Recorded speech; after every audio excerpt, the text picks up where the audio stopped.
Vendredi 7 mai 2021, bonjour à tous. Vous regardez le flash d'information dans Matin Bonheur.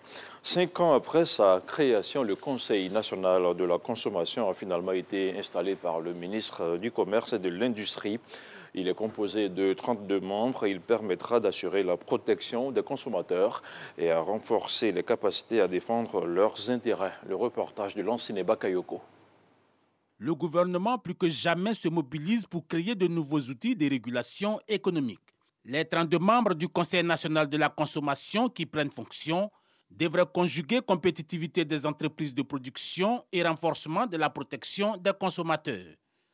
Vous devez donc réfléchir et agir pour la consommation, pour une consommation plus sûre, plus soucieuse des générations futures, plus respectueuse des différents droits. Il s'agit pour cet organe paritaire consultatif de bonne gouvernance de permettre une meilleure fluidité du marché tout en garantissant aux consommateurs la possibilité de mieux faire jouer la concurrence et de bénéficier des offres les plus performantes, notamment en termes de prix et de services rendus. Cet organisme paritaire consultatif a ainsi pour but de créer un cadre de rapprochement entre les consommateurs, les organisations patronales et l'administration publique, de sorte à instaurer un climat sain. Ça vient à point nommé en une période où les consommateurs, la plainte des consommateurs vient de partout sur l'étendue nationale des territoires. Pour le gouvernement, cette structure appelée Conseil national de la consommation représente donc le dernier maillon de la digue qui va protéger les populations contre les velléités d'abus en tout temps et en tout lieu. Elle vient donc parachever et renforcer le dispositif institutionnel dédié à la lutte contre la vie chère. Elle démontre clairement, en tout cas, la volonté du gouvernement de renforcer le monde consumériste et de lui offrir un cadre d'échange approprié permanent. Le Conseil national de la consommation pourra émettre des avis sur les textes de loi susceptibles d'impacter la consommation. Le gaz butane demeure l'une des principales composantes du mix énergétique ivoirien. D'importants investissements ont été réalisés dans le secteur pour que cette source d'énergie joue pleinement son rôle d'alternative en cas de défaillance de l'hydroélectricité.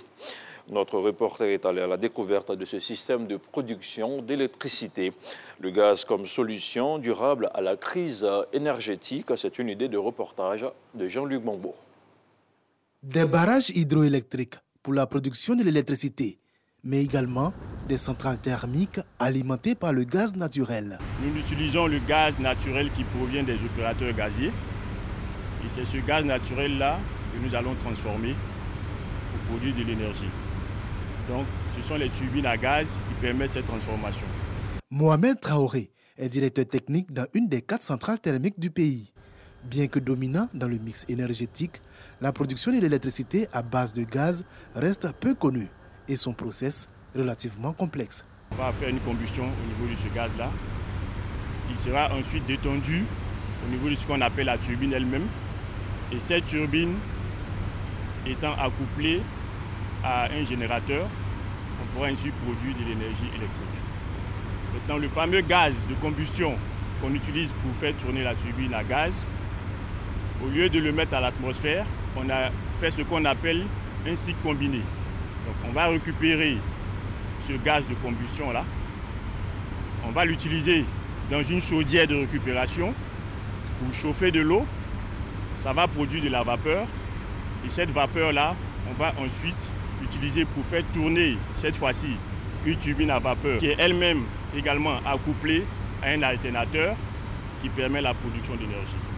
Une fois produite, l'énergie est transportée sur le réseau électrique national. La distribution de cette énergie aux usagers reste du ressort de la compagnie ivoirienne d'électricité. Mais la production de gaz en Côte d'Ivoire ne permet pas de satisfaire la demande nationale des centrales thermiques, d'où d'importants investissements en cours de réalisation dans le secteur, comme ici à la centrale d'Azito.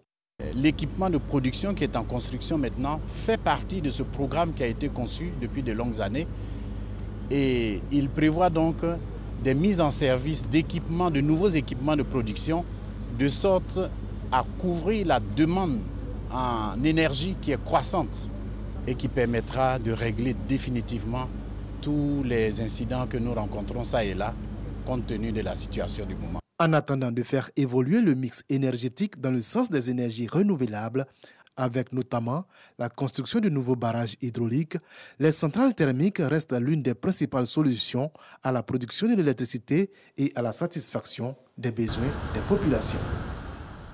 Voilà, c'était pour vous le reportage de Jean-Louis Gbangbo. On s'arrête ici pour ce 6h30. L'info revient à 7h. Et on sera